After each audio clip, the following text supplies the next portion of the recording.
You're listening to the Deep Purple Podcast, a fan podcast about one of the most legendary bands of all time, Deep Purple. We take a look at the music, history, and people behind the band Deep Purple and beyond.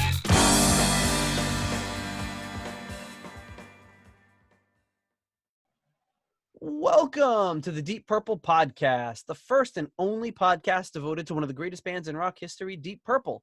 Today's episode is episode number 69, Deep Purple Whoosh, Part 2. And coming to you from the newly rejuvenated computer-tastic suburbs of Chicago, I'm your host, Nathan Beaudry. And coming to you from Providence, Rhode Island, John Gaslamp Matola. Gaslamp. I think I know this one. Yeah. Something about gas lamps, like we were like first place to have gas lamps or something. Is that true? No, actually, yeah. Well, I don't know if we were the first. Someplace in Rhode Island was something famous about. I remember my dad hopefully my dad's not listening. He's definitely not, but he would know. He'd probably know all of these. Well, Pelham Street in Newport was the first street in the country to use gas illuminated streetlights. Wow. That's So where gaslighting originated. Yeah, and there's actually a place on there. I think it's called the Gas Lamp. It's like a bar. Mm-hmm. So I think it's called a Gas Lamp. But yeah. So, anyways, yeah, there you go. Very nice. Newport, beautiful place. That's whenever you tell somebody when you move away from Rhode Island, and and people ask you where you're from, you say Rhode Island. You know, we always say they always think you mean Long Island, but then when they realize you mean Rhode Island, or if they know what Rhode Island is, they're like, oh, it's so beautiful there because they've been to Newport or whatever, and they also think you're like completely wealthy because Right. they've visited Newport and seen like the mansions, all the summer homes of the richest people in the world. And they don't realize the other 90% of Newport is like a crap hole. Well, most of Newport's nice. I stick around the nice parts. I mean, the touristy parts. I have a friend that lives down like about a 20-minute walk from Thames Street, America's Cup. That's like the the hub, where all the bars are and the waterfront and everything. But I mean, if you branch out, I mean, it's not. Yeah. It reminds me of some of the shittier areas of Providence. Yeah, if you get a few blocks off in that, well, I was gonna say in either direction, but one direction you're in the water, in the other direction, you kind of get. When I used to work at the Cheeky Monkey, I would kind of just because you just come right in there. You'd get to off the highway. It would take you 45 minutes to get there, and then it take you another 45 minutes to go about 3/4 of a mile to where the Cheeky Monkey was. I always kind of wished I could park my car on the highway and then just walk to work from there. Would have been a lot easier. But anyway, of course, we're coming to you another special breaking news edition of the Deep Purple Podcast, coming to you the release of Whoosh. We just released, this is confusing. The timeline is confusing, but you've just heard, most likely a few days ago, our first episode on the day of Whoosh's release, where we tackled the first 6 songs of the Whoosh album and talked about them and got really excited about checking them out. So if you want to be complete, you might want to go back and listen to part 1. And I wouldn't start here, but hey, you know what? I'm not your dad. I can't tell you what to do. So you make up your own rules. If you want to listen to part 2 first, go for it.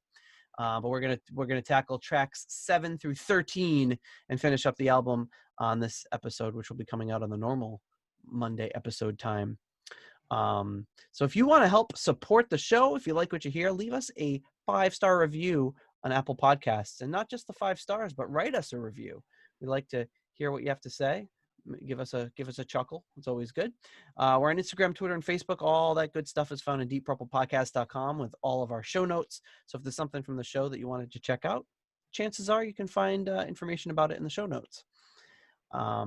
And speaking of supporting the show, you can also become a patron on Patreon or donate on PayPal.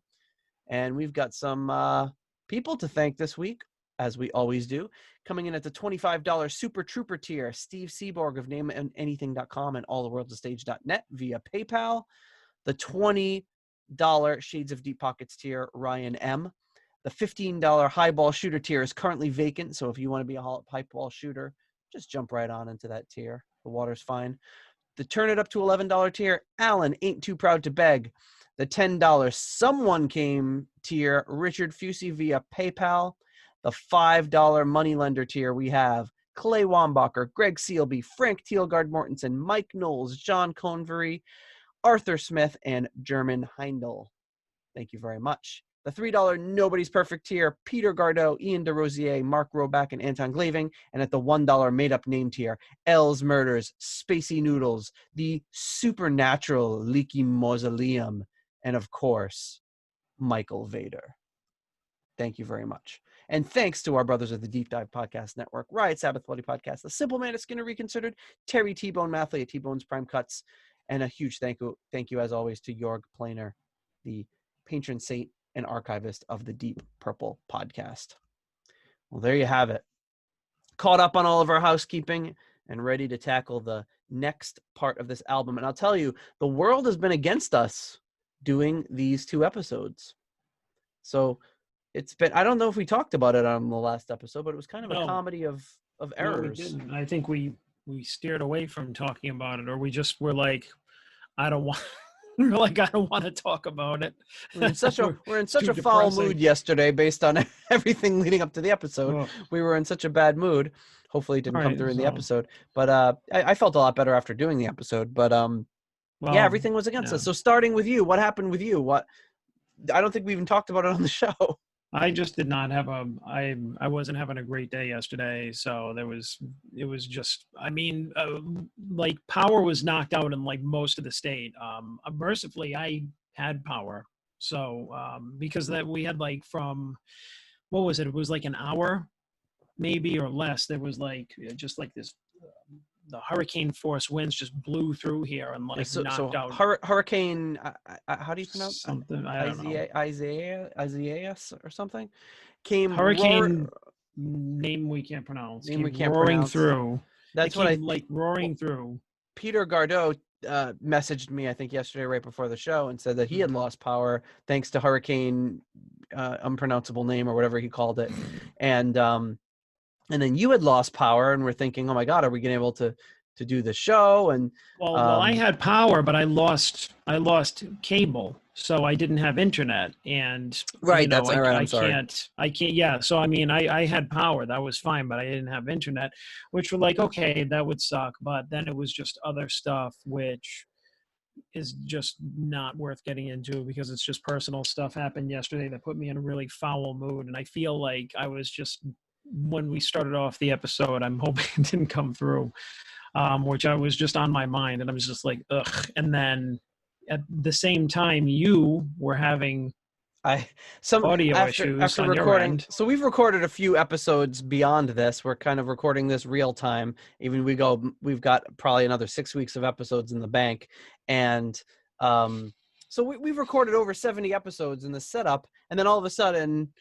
I couldn't record audio, so I had to do like a bunch of finagling to get the last episode working.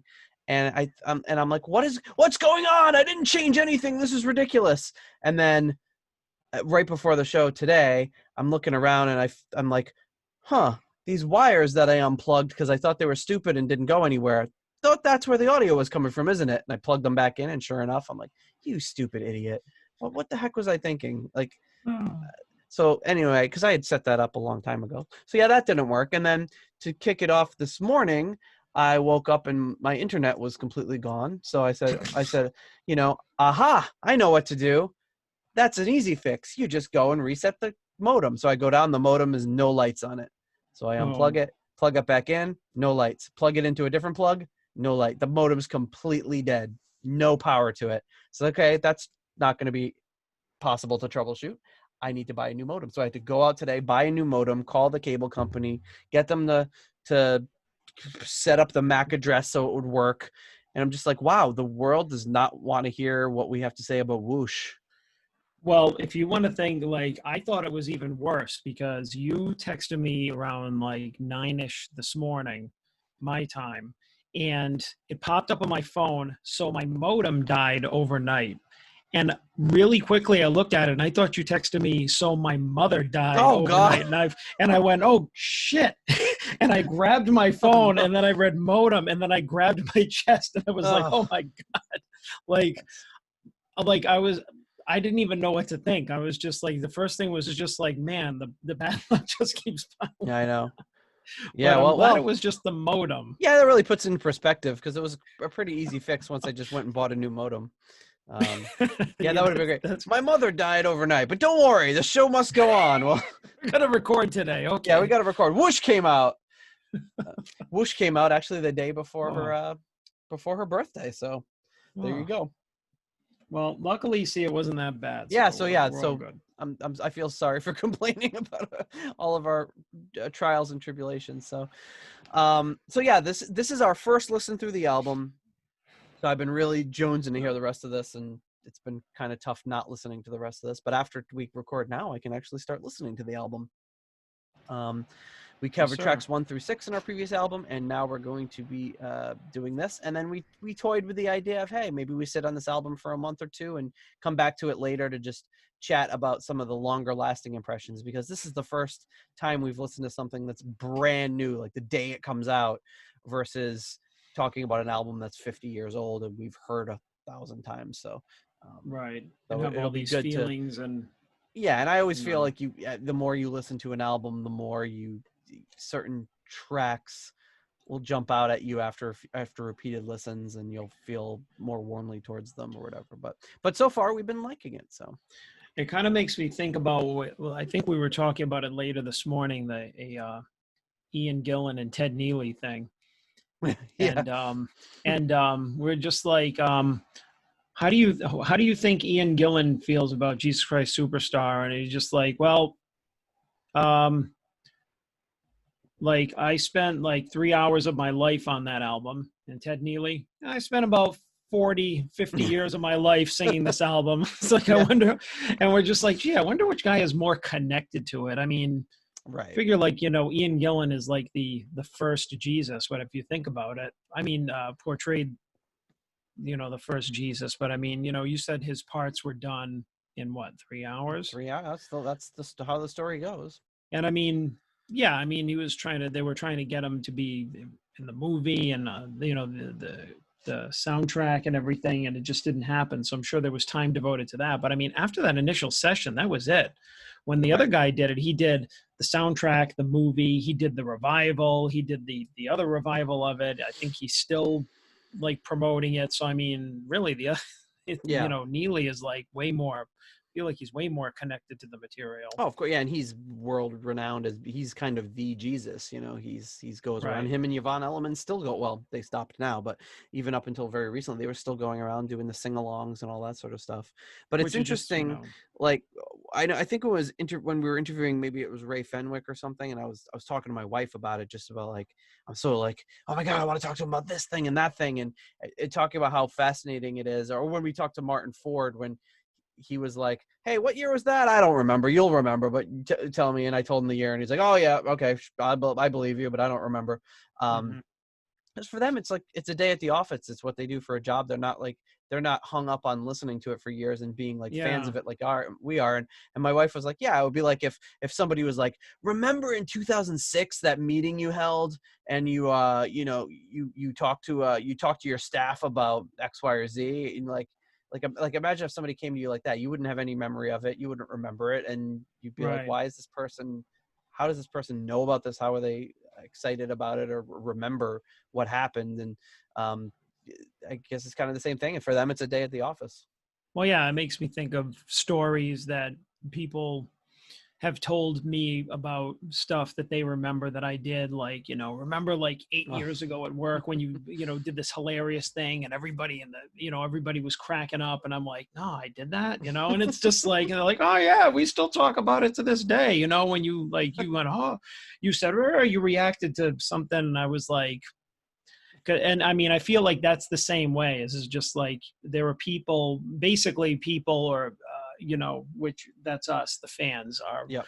holding on to these moments, which like those are moments that are funny or special or mean something, or they're just memorable and they bring you joy, which is why we listen to this music and we go over it and over it again and again. And in that case, it was a joke, and in this case, it's it's music, or even the stories, like the story about Ritchie not wanting to go on till dusk and everything, and how we Yep. blow that up into this, this fictional story and everything. And I mean, to him, it's probably at this point he's told the story a million times or whatever, but like doesn't even really remember how it happened. It was just kind of a knee-jerk reaction, maybe, or a way that he felt, and just like anything else. So, Yeah. but Although with interviews with him, he seems to still, if you get him going on it, I told them it was very clear not to be dusk. well, I mean, he's got to be kind of entertaining. Yeah. Oh, and he sure is.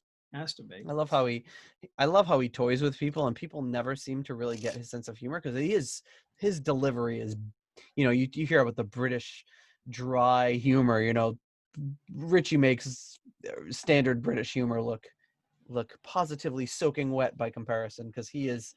I was reading an interview with him recently where they were asking him, this was like maybe 96, 97, and they were just asking him about something, and about Steve Morse, and he was talking about how Steve Morse, and how the first time he heard him play and how amazing he thought he was, and then at the end he just throws in like a line. He's like, yeah, he played with the Dixie Dregs and they were great, and what a phenomenal player. He's like, but I lost track of him. I have no idea what he's up to these days.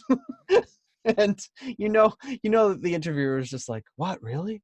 Like, because he has that way of, even if you assume he's joking, you're never 100% sure, because he's so deadpan. Yeah. You gotta love it. But one thing we didn't talk about last week was the title of the album, Whoosh. Remember, like, for like a week, everyone was like complaining about the title Whoosh and how stupid it was. Yeah. And then it immediately stopped. And I was thinking about just kind of all of those things that happen like that, when we're like, when Twitter raised the character limit to 280 characters, people were like, oh, Twitter is going to be ruined. And that happened for like 2 weeks, and then nobody ever talked about it again. It's just funny how anytime there's something new, people like go in a hyperdrive to reject it and want to boycott it and think it's stupid. And then immediately it just kind of becomes part of the culture, and everyone forgets. Yeah, it was the same thing with I don't remember the last time there was this big overhaul on Facebook, and everybody's, did you download the new Facebook layout? I can't stand it. Was yeah, every time they change the layout, forget it. 10 years ago, and to the point where I think it was like 10 years ago, to the point where I remember making a status about it, just being like, you know what? It's free. If you don't like it, you ain't paying for it. So either stop complaining about it or stop using it, So it's like, but yeah, people always seem to hate change. It's the same thing with anything new, anything different. I mean, it's just, they call this album Bananas. And they put bananas on it. And actually, I don't know if I think people still don't like that as much. People still are upset about that album. About it. But I mean, Whoosh, that turns into what we were saying before. People just start parroting what they've heard other people say. And they just know, like, oh, the knee-jerk thing to do is to complain about being bananas, or complain that Ritchie Blackmore's not in the band or whatever. So people just do it because they've heard other people do it. And it's kind of just, it's dumb, and it's a waste of time. But it's funny, like, because here we are, even before the album came out, Whoosh is Whoosh. Who cares? Is it? Right. How many other names are stupid? The Beatles is a stupid name. Kiss, like, we think about it, just like Kiss. It's a dumb name for every band name is dumb. Like, but when you hear it enough times, and you hear what the band actually puts together, and what their output is, then you don't associate it with anything other than that band, and it becomes positive. But there's not a lot of cool band names. Well, I mean, you sit there, and after a while you hear Whoosh and you say it, and then you look at the album cover and you think Whoosh, like the wind is blowing the pixelated man like apart, and everything, like whoosh is the sound of the wind. It's like, and the more you say it and the more you think about it and you see the image, then the more normal it becomes. And then all of a sudden you're like, oh yeah, whoosh. Yeah, who cares? Whereas like when you first, I mean, I'm sure, I don't know, when they first said like Machine Head, they're probably like, Machine Head? What does Like, that even mean? What does that mean? Like, is like he's got a robot head on a human body or something? Like, I don't get it. Like, why is like an 80-year-old man complaining about Deep Purple? and another thing. Fireball? Is it fire or a ball? It can't be both. This is stupid. I'm gonna go listen to Lawrence Welk. Who do we think we are? Yeah. Yeah, That's the only one they agree with. Who do you think you are, anyway? Who do they think they are? Yeah, okay. Come taste the band. Well, that's just obscene. Oh boy, yeah, it's funny that it just always comes down to stuff like that. But Burn, anyway. Fireball. Oh, what do they got? Two albums about flames? Next thing you know, they'll have an album called Pyromania. Anyway, Hey, maybe there was some 80-year-old guy that came up with the Pyromania back in the 70s. We don't know. He just complains. Andy Rooney. And another thing. What's the deal with? Oh, actually, no, isn't that Seinfeld? What's the deal with fire in this band? They have Fireball. They have Burn. They have Stormbringer. What are they trying to just wreck everything? I don't know. Anyway, so I guess we should move on to some of these tracks, huh? Those were the worst impressions ever. We should edit that out. That's awful. Well, yes. I'm telling my Jerry Seinfeld impression is top notch. All right. So I love the name of this next song. What the what? I think it's extra funny because my daughter says that all the time. Like if you surprise her with something, she goes, "What the what?" So is it because of Deep Purple or is it because of her? No, it's because of her. Well, it's got to be from some show or something that she watches with her cousins. But interesting. Yeah, what the what? So anyway, let's fire this computer up and listen to what the what?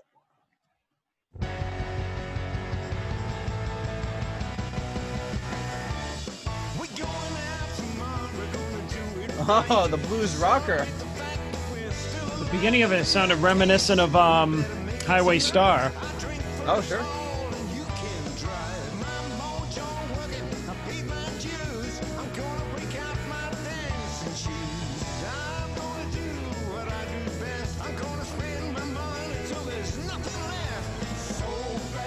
So this is Gillan going back to his like bluesy 50s roots. Ian Gillan and the Javelins kind of stuff. What happened to you last night?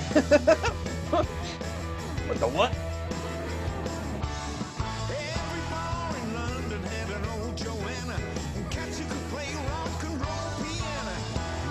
Piano. You're loving the lyrics to this. Gillan. Now, I'm hearing like that really good mix of just like not caring about the lyric, like not like just being like, I'm gonna rhyme piano with Joanna with piano. Like I like when you just kind of push the boundaries with lyrics like that.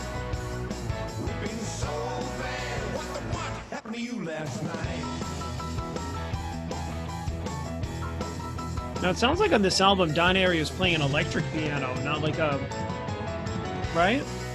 I mean, you would assume it would be, especially if he's doing it live. I mean, it's not that that's bad. It's just it sounds a little thin to be like a acoustic piano or like a grand piano. Yeah, and he wouldn't really be able to do that live unless he was in a separate booth or something.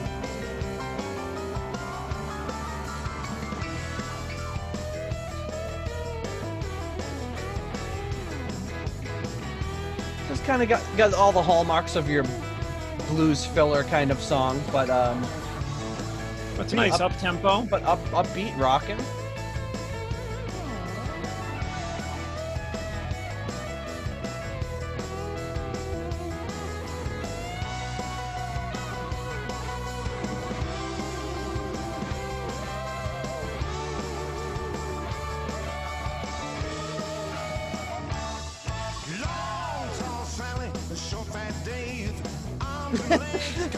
Long, tall Sally and short, fat Dave. This is classic Ian Gillan lyrics. Totally. Just goofy ass stuff.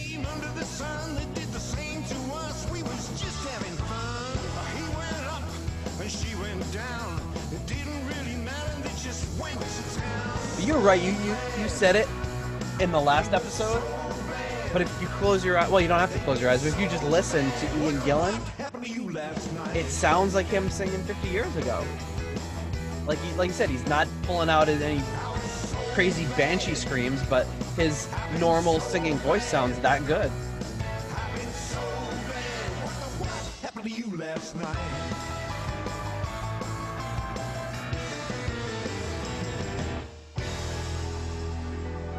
Wow. I mean, it sounds like his voice around like the Gillan Glover solo album period. Yeah, like the Accidentally on Purpose one, or yeah, because I mean, just kind of some of that. I don't know. It was weird because there are a lot of vocalists too who still, retain their, their voice, but as they get older, it gets like it sounds like lower. mm-hmm. Like even toward the end of his life, and like Dio, like if you heard like in some of the concerts, you could hear his voice sounded like it was like an older voice. I don't know, like it was really matured. Mm-hmm. Like, I mean, he always had a good voice. Yeah, like I don't know how to describe it. I don't want to say like an old man voice, but it's like you could tell that he was getting older, but his voice wasn't getting worse. That's not what I mean. You know what I mean? Yep. So it's just like, you can hear somebody talking, you're like, oh, that's young them, and then that's older them, and it's like, you could tell that. But I mean, with Ian Gillan, at least when he's singing, I mean, it really sounds like his voice from like the mid 80s. Mm-hmm. Yep. Which is like pretty impressive. And he, like you said, he's not pulling out or trying to pull out the banshee screams, which I mean, he wouldn't be able to do now anyways. So I think he's being really smart about what he's doing with his vocals. And it's kind of funny to think that a guy is like mid 70s is like still writing these kind of wacky lyrics like that. Like, you figure like, he probably outgrew that stuff. Nope. No. So like Short Fat Dave and, stuff Short like that. Fat Dave. So yeah, good stuff. Yep. Good stuff. All right. What do you say about What the What? I agree with your assessment that it kind of sounds like filler. So good song, but just kind of average. I enjoy everything about the production and the performances and Gillan's kind of like off-center lyrics. Mm-hmm. But that's so. What are you giving it? 3. Sorry. All right. Did I say 3? I don't think so. Oh, 3. I will also give it a 3 for all those same reasons. But it's a filler song. It's a lot of fun. It does beg the question of putting filler songs on an album that's 50 minutes long with 13 tracks. Like, do you need those extra filler songs? It's not breaking a lot of new ground, but it's fun. It's up tempo. The lyrics are a lot of fun, and of course, it's well played. So, kind of a good time. Yeah. All right. Next track up, we have The Long Way Round.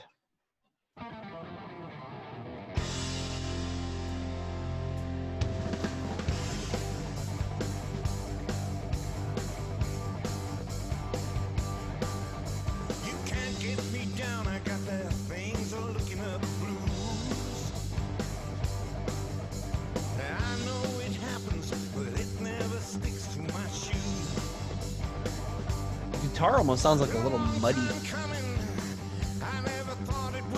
Doesn't sound as clear as it has in past tracks. Yeah, sounds like it's kind of mixed together with like the with Don Airey's organ.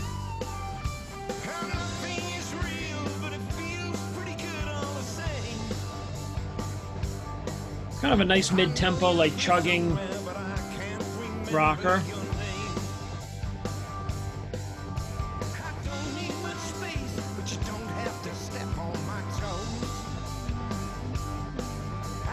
That melody line is really going to bother me.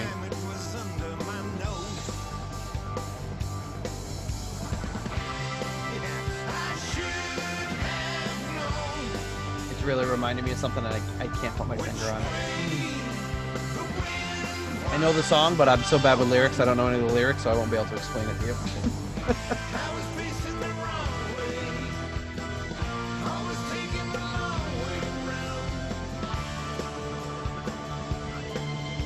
Oh.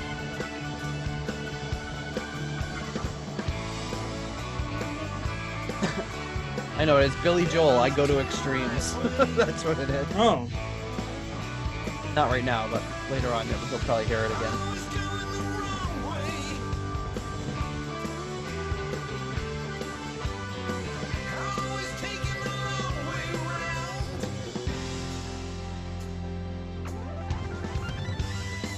Oh, here we go.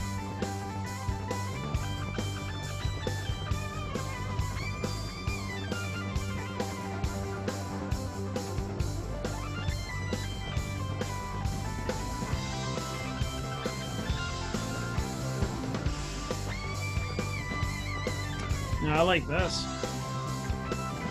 Almost sounds like it would be off of Clear Air Turbulence. Right?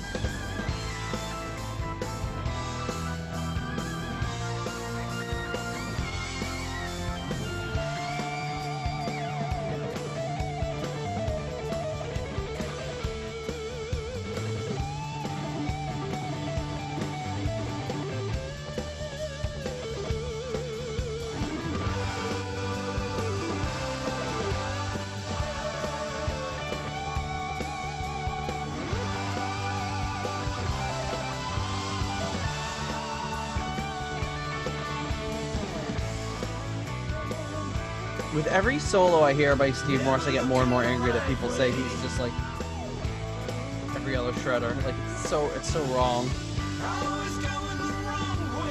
But he's not a shredder. No, he's not. I mean, there's so much more depth to his playing. Like to call him a shredder is wrong.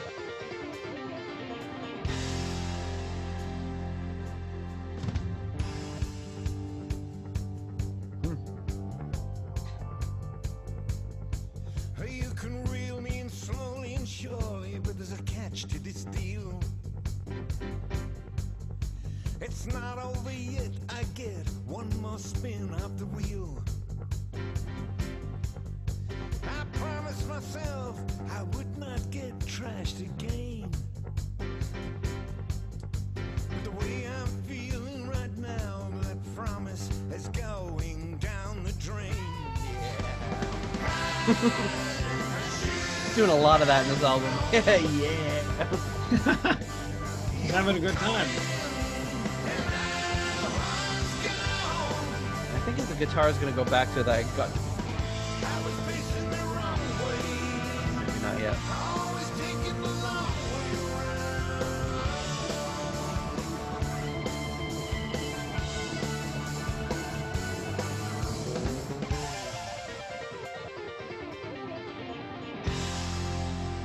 Definitely an interesting arrangement on this one.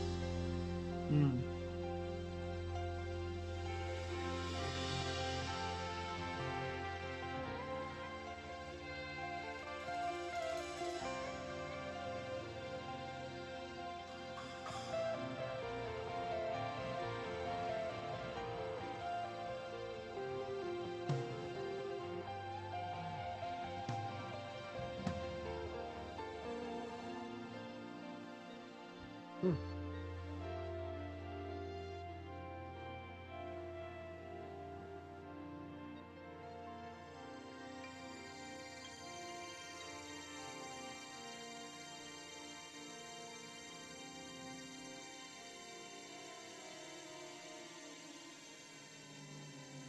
Oh.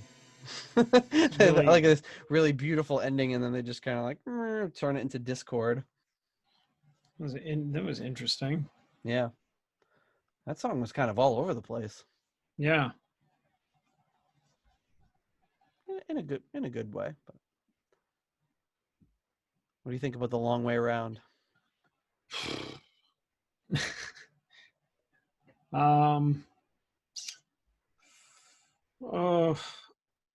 I have to give out another 3. Mm-hmm.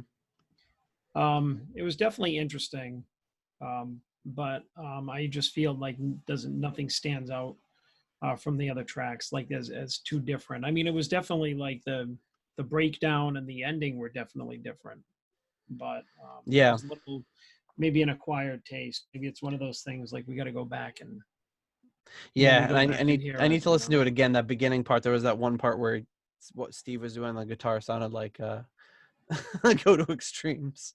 At least to me, Yeah. anyway. You heard it here first, folks. Mhm. Billy Joel, I go to extremes. Yeah, I think I'm gonna give it a 3 as well.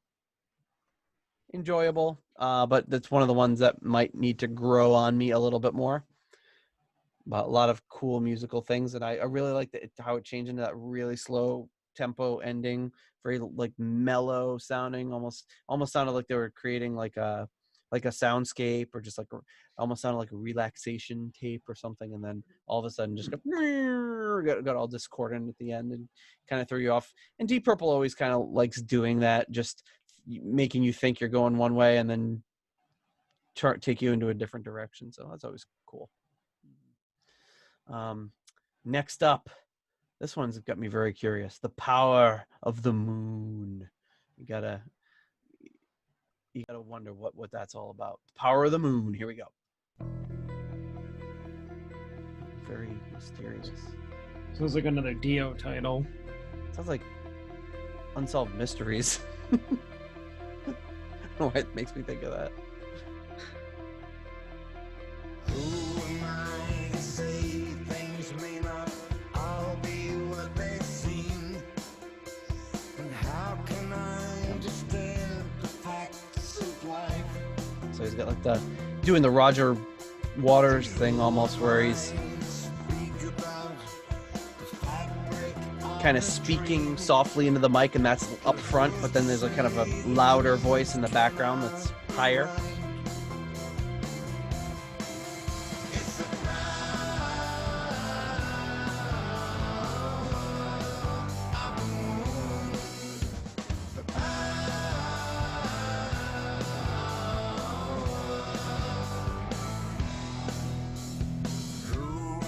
I feel like it's one thing after another of just songs reminding me of other songs now, and I'm trying to figure it out. It's just not really the most eye-opening testimonial or analysis, rather, but. And who am I to mention that before it all began, everything I heard was never said at all. It's a I wonder if the lyrics are out for this anywhere yet.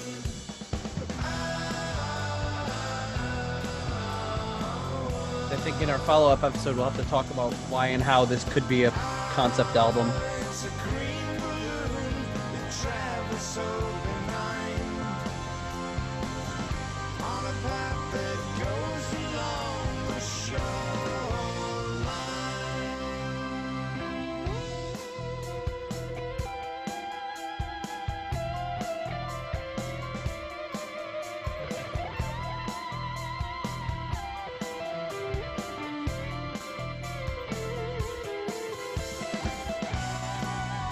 I mean, if anything, you hear Steve Morse is playing. I was actually going to say it does remind you of like the Steve Vai style of playing, which I think a lot of people make that mistake too, of calling Vai a shredder, which he can be, but he has produced some really beautiful and melodic music. Oh yeah, and Vi is so much beyond just being a shredder. Just the fact that you can shred doesn't mean that's all you can do. But I feel like Morse is from that same school, like him, Steve Vai, Satriani, like he's that kind of player.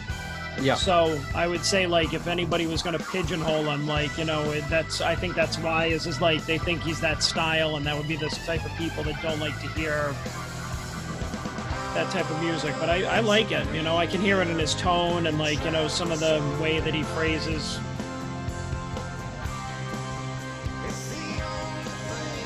But I'm also hearing too, like now, like a band that's like not like really hitting that hard. Like these songs sound really kind of subdued, but I mean, you have to think that that's where the guys are coming from at this point in life. Because if you put this next to Speed King, like the guys that recorded Speed King were like young and full of like energy, and like, you know, just like you're not gonna see Gillan screaming Now you're not going to see Ian Paice like hitting the drums as hard. You wouldn't see like Ritchie throw his guitar in the air at like 75 years old or whatever. So it's like their energy as people, I think, is coming through in the type of album this is. You know, Pace's drumming definitely sounds. It's got that laid back like jazz drummer feel to it almost, where right.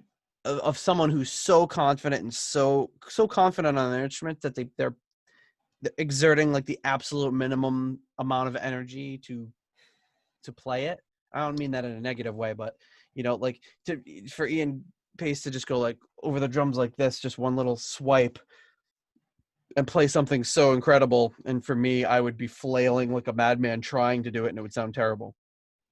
Or if you've ever watched like a really amazing guitar player where their fingers barely move when they're playing, you know, just very absolute economy of motion. That's the kind of feeling I'm getting from the musicians in this. Airey is probably coming across the most aggressive. Yeah, if that's the right word.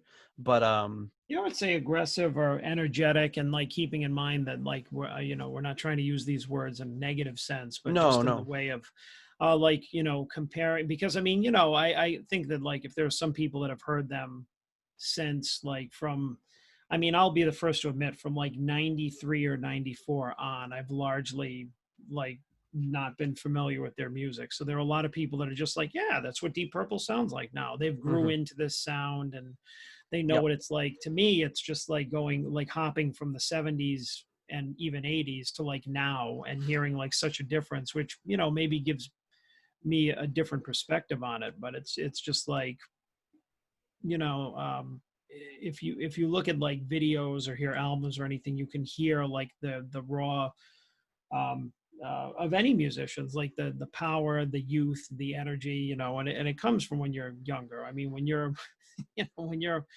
when you're these guys' age, you're not going to be, like you said, flailing around. And I mean, and they shouldn't be either. I mean, Ian Pace has had health problems, so he probably has been advised not to hit the drums as hard, or maybe he can't. well, and he also doesn't need to. He's just so technically proficient. So yeah, exactly. And that doesn't mean you can't be proficient. That means you can't do it a different way. Same thing with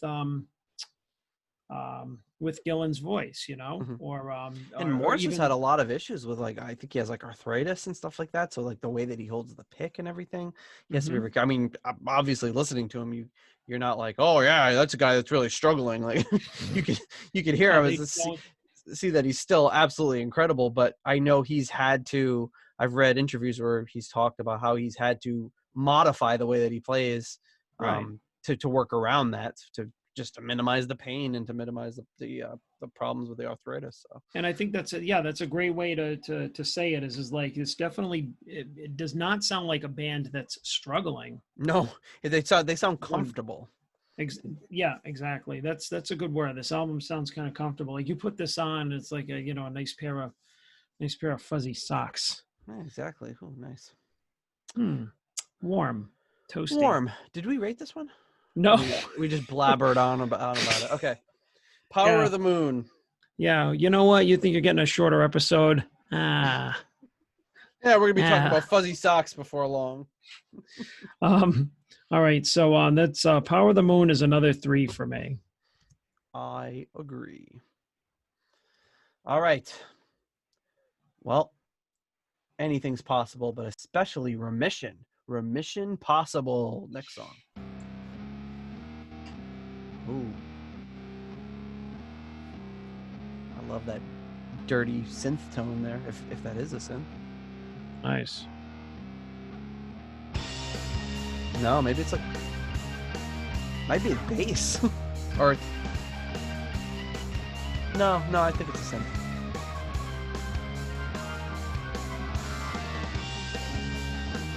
Okay, so this might be an instrumental because it's only a minute and a half.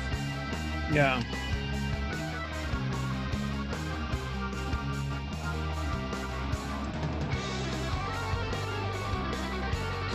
Wow.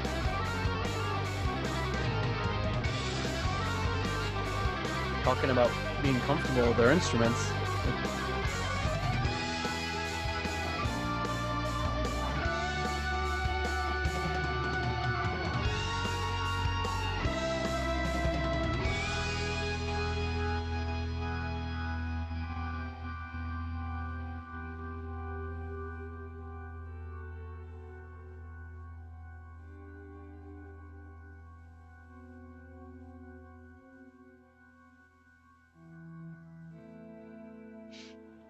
It's like a nice little interlude. Starts very, very, very frantic. And it must fade right into the next song, I'm going to assume.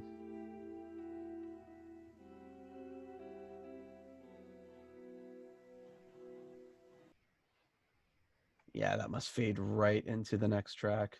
Mm-hmm. Or Mission Possible. It's a quick, jazzy little number. Interesting little ditty. Yeah. What do you think about that one? I'll give it a 3. I'm going to give it a 4. I really liked the that frantic part was really good, like the instrumentation there, and Pacey was getting a little crazy on the drums, and how it just kind of, it's hard to say. It's kind of like the way we rated like A200. Like if that had been an intro to a song, I think it would have been served a lot better. And it might be the true of this one. Like if you treat this as the intro to Man Alive, which I can only assume it is, based on the way it ended, sounds like it could be a really interesting intro. So let's get right into it then. Let's listen to Man Alive. Yep, there you go.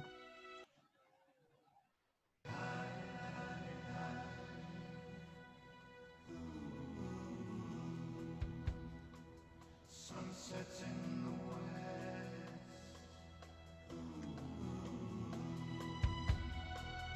Boy has gone to rest. Can't wait to get my CD in so I can read these lyrics.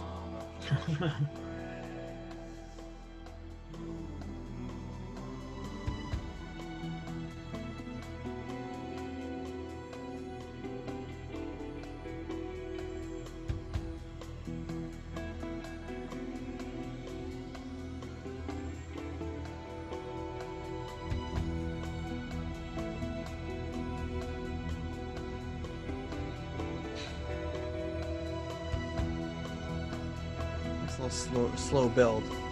Very interested to see where it goes. I like that.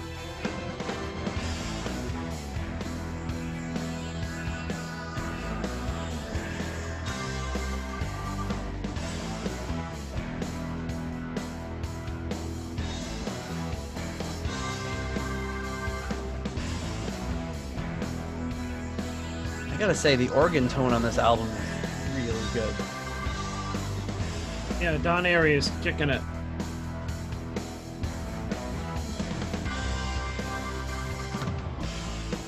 All creatures great and small graze on blood-red soil, and grass that grows on city streets. It's been a quiet town since the juice went down. Okay, so this is the song I think that was spiking theories that this could be a concept album about global warming or some sort of post-apocalyptic time.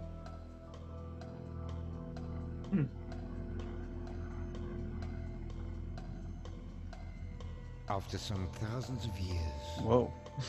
fewer than the smallest imaginable intake of breath, the wisest guys in the evolution of humanity became extinct. Mother Nature loves a vacuum, and so the earth was cleansed in no time at all.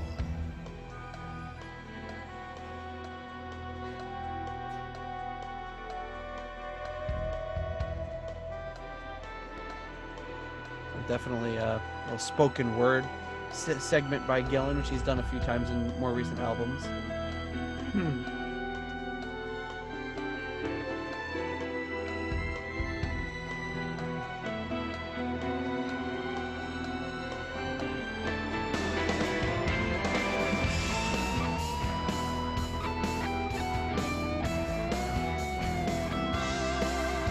Any kind of flashes of like a less crazy Dream Theater sort of arrangement. A Dream Theater without the crazy time changes.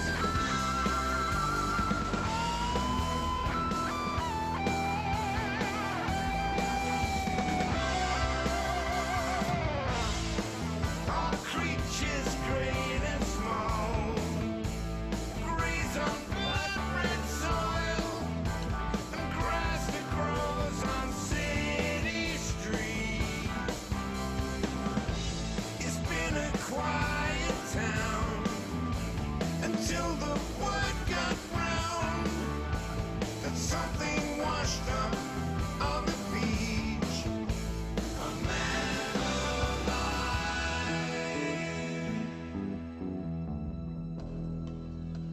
Nice little. A man alone. That little bass run that Roger just did reminded me of something. Everything keeps reminding me of something today. Washed up Mm. on the beach. Actually sounded like a Just Pink Floyd like- song, I think. Whoosh.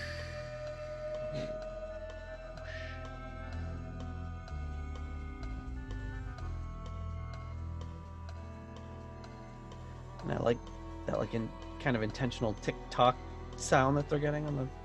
If it's drums, I don't know what it is.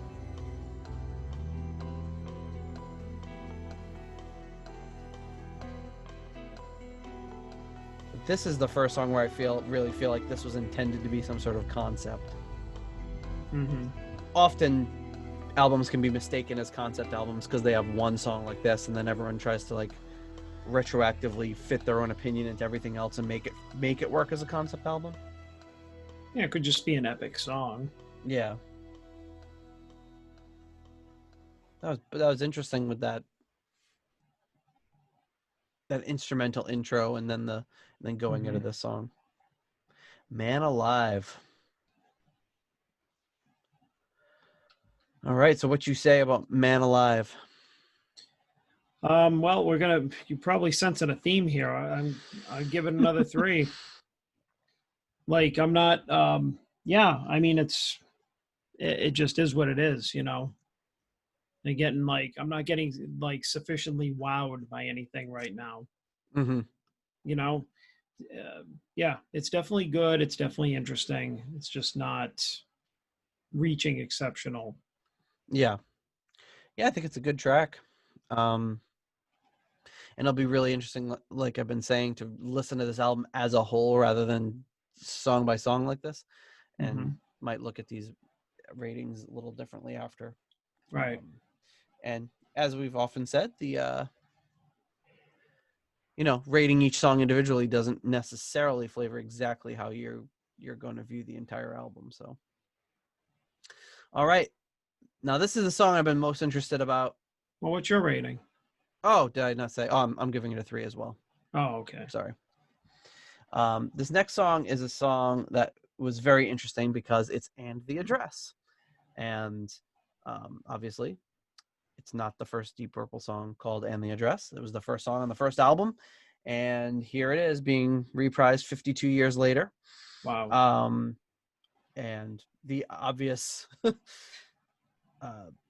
the speculation was, is it a new song called "And the Address" or is it a cover? I think I've pretty much heard confirmation that this is definitely, well, I guess you can't call it a cover if it's the same band, but it is a redo of the original song. And I found it interesting that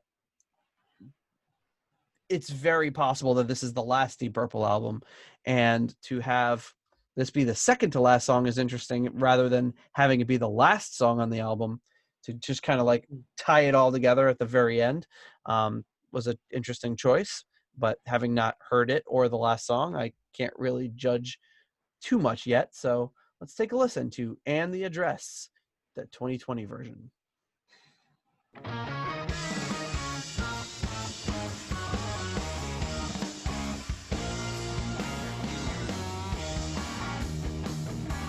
Pretty faithful so far.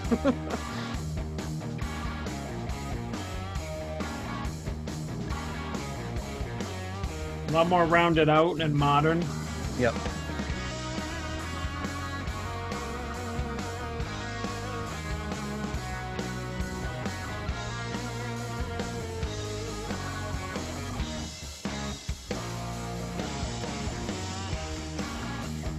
It's just so cool that they thought of doing this.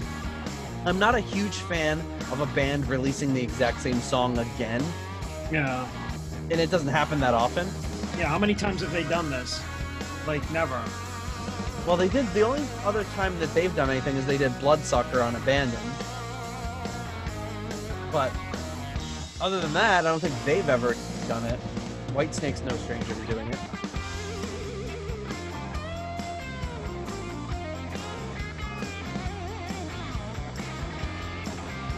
I already like Morse's solo better than Ritchie's original. Yeah, this is great. Sounded like somebody was backing over his guitar with a convertible. I think the tone wasn't too bad on the first album. The second one was rough.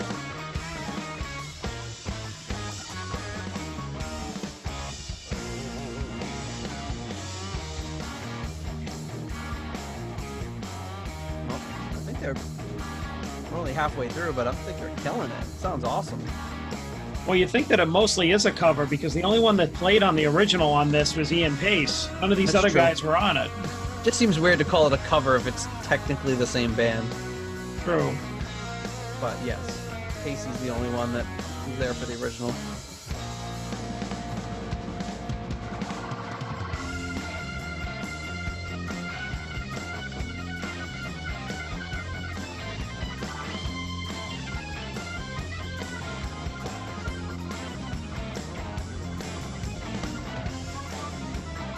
They definitely added a little swing to it. Yeah. Yeah, it's not as stiff as the original. But they probably spent more time recording this song in the studio than they did the entire first album.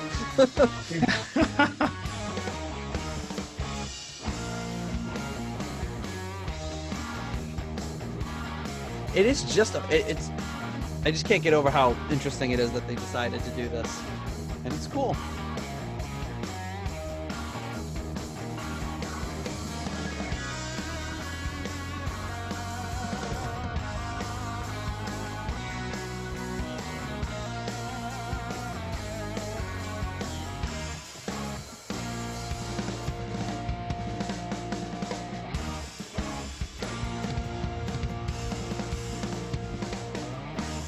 Pace is just going off.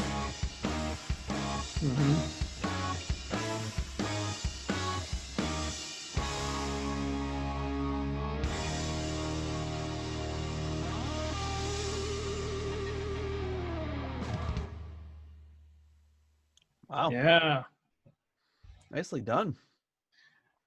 You know, you're right. I feel like I haven't heard the last song yet, but that would have been a great closer. Yeah, I just the set.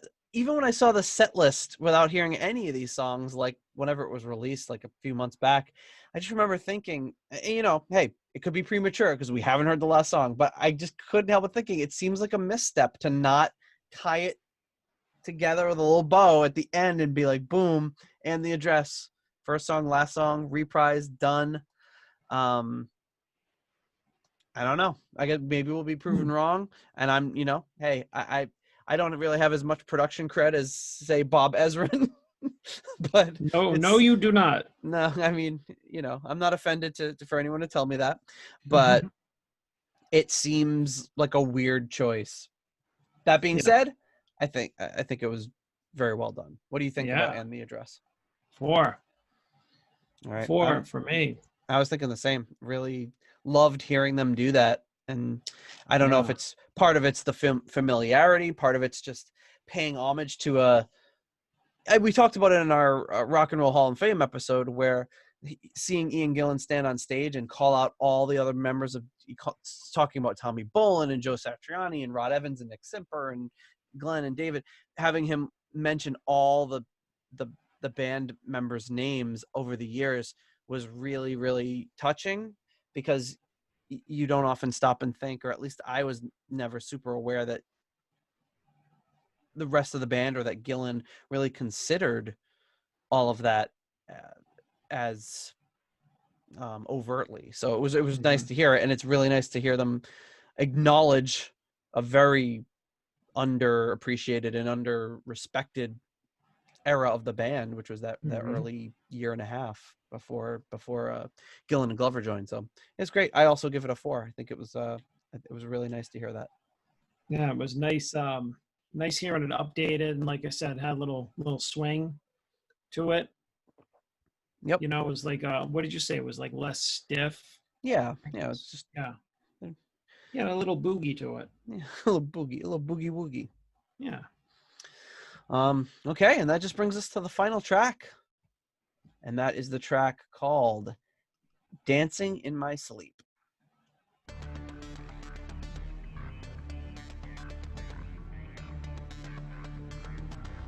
It sounds exactly like a video game that I used to play with Paul. Or a dance song. Dun-dun, dun-dun, dun-dun, dun-dun, dun-dun. I'm flying through the night to the Ooh, rhythm of the what's that bass line? I don't know what happened, baby, but my blood rises every time we meet. I come alive. I get the feeling everything will be alright. Like the fusion tide, Nice. there's something going down. I don't know what happened, babe. I'm in the right place. My feet don't touch the ground. To my surprise, I'm all alone, dancing in my sleep. Oh yeah, dancing in my sleep.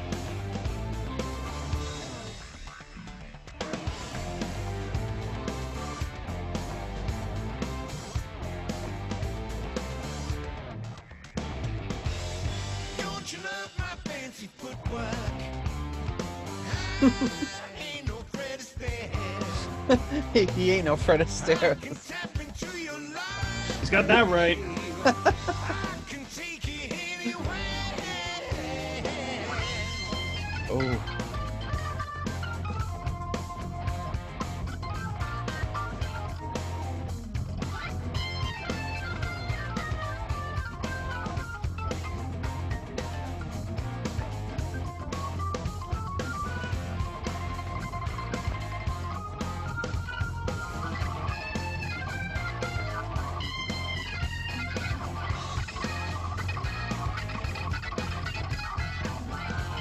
Don Airey's just going off on this album. Yeah.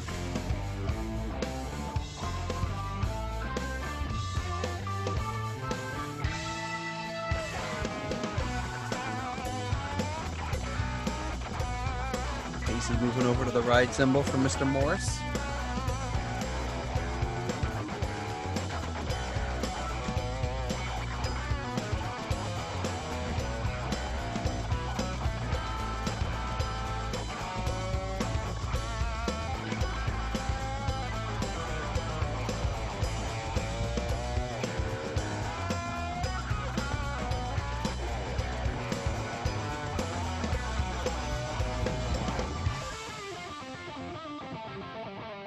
I come alive.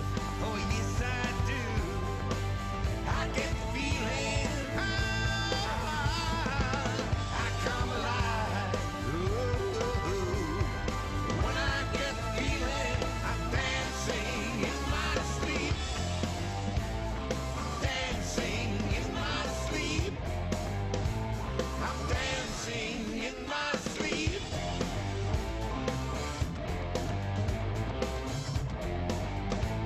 I'm dancing in my sleep.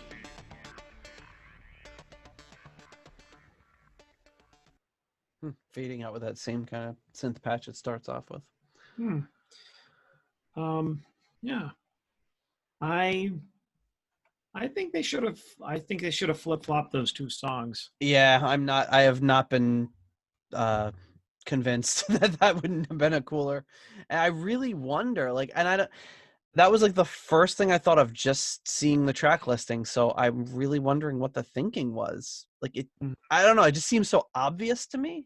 Maybe they didn't want to end it that way. They wanted to end it with an original one. And, you know, this isn't for sure their last album, but there's a very strong possibility it is.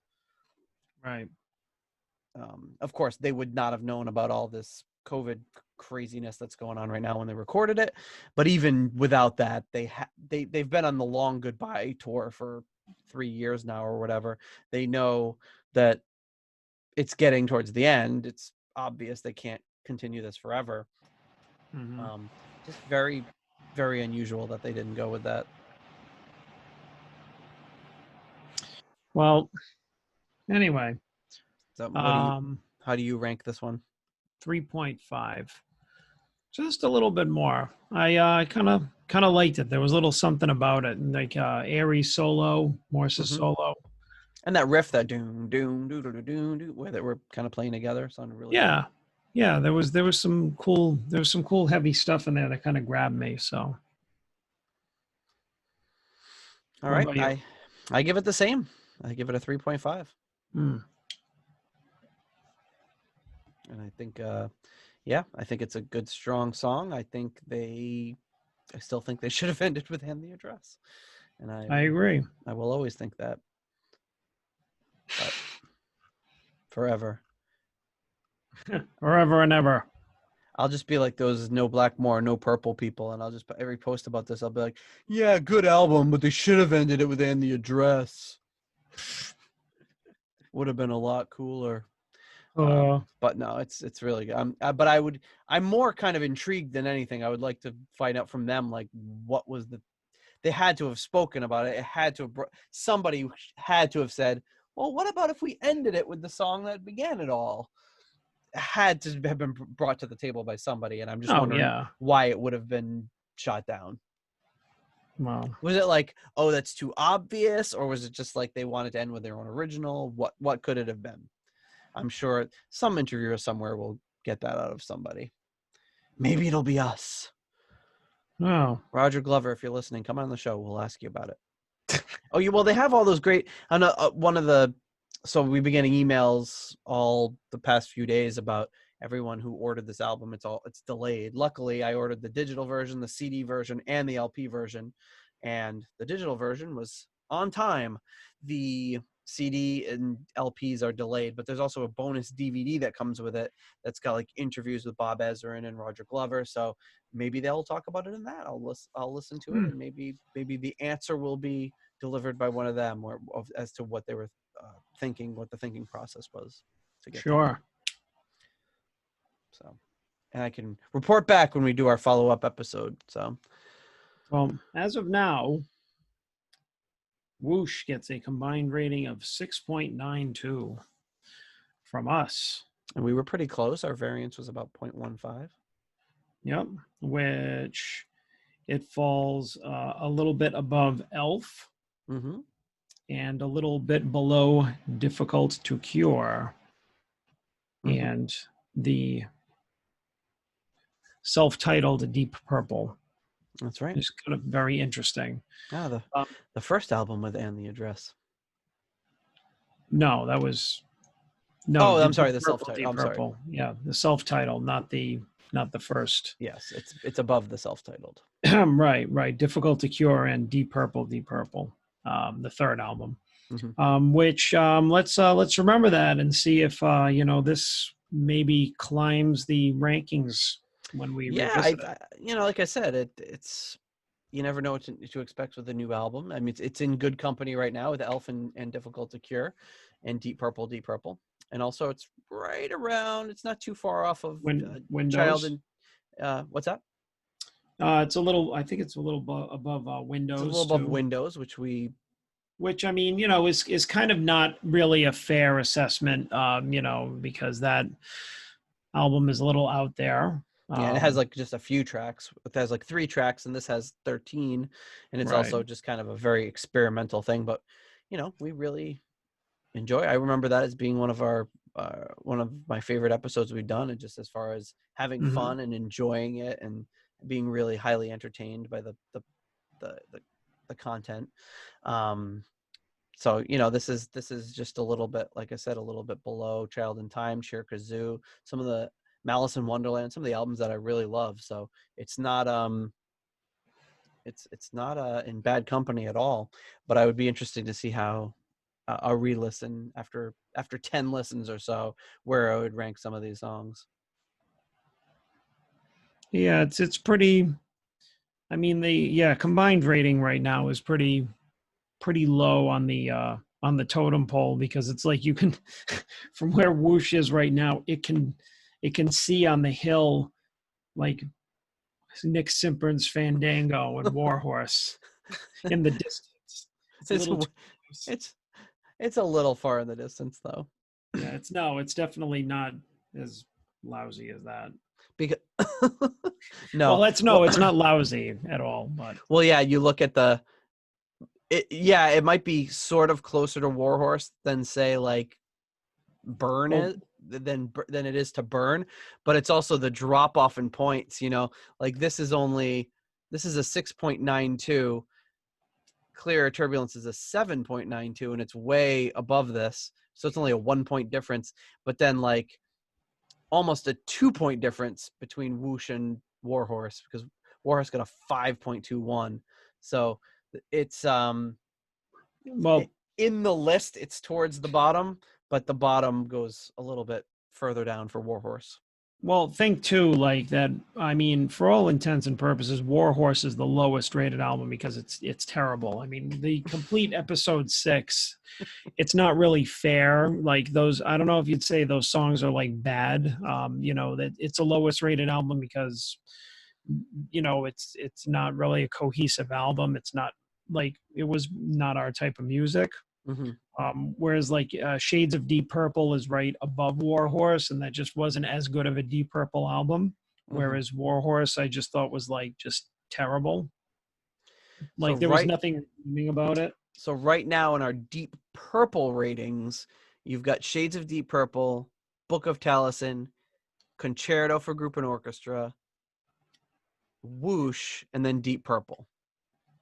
But there's a whole lot of Deep Purple albums we haven't covered yet, so it'd be interesting to say. There's going to be not only Deep Purple but non-Deep Purple albums. There's going to be a lot of stuff that fills in this lower portion and bumps Whoosh up the list for sure. I'm sure it will. Not to mention our revisiting of it. So well, yeah. I mean, I think the revisiting is the big part. Yeah, because apart from Warhorse, I think we were fairly familiar with all of those albums before we reviewed them. Mm-hmm. Yeah, in this group of say 10 or 15 albums, I can't see any others that I wasn't familiar with, other than maybe Dawn Explosion, which we listened to kind of, I think, for the first time in the show. So, so anyway. That, my friends, is Whoosh. And there's been a lot of I almost think we could do a whole episode just on people's negative posting about Whoosh on social media. Nah. We could do many episodes. I mean, why? I mean, there's a lot, like, you know what? I don't even want to like dwell on like, let's not end the episode on like, oh, it's close to the lowest ratings we've had. I think it's really good. I mean, the playing is good. The production is, like I said on the last episode, it's really like rich and full. It's like great sounding production. Yeah, it sounds Ian great. Gillan sounds great. Don Airey sounds great. Steve Morse is a great guitar player. Like even Roger Glover, he's holding down that low end there. And he's got some tasty little fills going on in there too. Yeah, he's not very He's not very frilly. No. No frills. He's there. He's getting the job done. And these guys are like, when I was hearing some of the songs, it really made me think like, yeah, it's almost like they're getting back to their roots in a way, by being very kind of proggy, I guess you could say. Yep. Just doing their thing. I mean, they're a classic band. I guess you would call a band that old a legacy act or a legacy band. They've been around for so long and they're still making new music. Like they could easily just go out and play like just Mark II stuff and call it a day. And, most people probably wouldn't complain. Like they could have done that a long time ago. And they didn't. And it's nice to see, an act like that's been around for this long with players in it that are so accomplished and well known, still writing and putting out new music and like caring about it. Yep. Yeah, I'm very happy with it, and I'm looking forward to listening to it in a more relaxing space, like in my car or my commute, where I can kind of space out a little bit and really take it in and not have to worry about making a show. So it should be yeah, for sure. It'll be a lot of fun to give it another listen. But there you have it. That's Whoosh, everybody. Really excited to have this album finally out. Give it some more listens, and hope you are all enjoying it as well. We'll be back at you next week, of course, with another episode about something. Who knows what it is that we have lined up. But we'll also be back at you with a revisiting of Whoosh at some point, and let us know what you think on social media, email, however you want to contact us. Let us know what you think of the album, what we missed, what we didn't pick up on, and all that happy stuff. All right. Well, with cool. that said, I will talk to you next week, my friend. All right. Thank you for listening to the Deep Purple Podcast. If you like what you hear and would like more episodes in the future, please donate on Patreon to support the show. You can also give us a rating on iTunes to help new people discover the show. You can follow us on YouTube, Instagram, Twitter, and Facebook for show updates. See deeppurplepodcast.com for more details. Thank you for listening.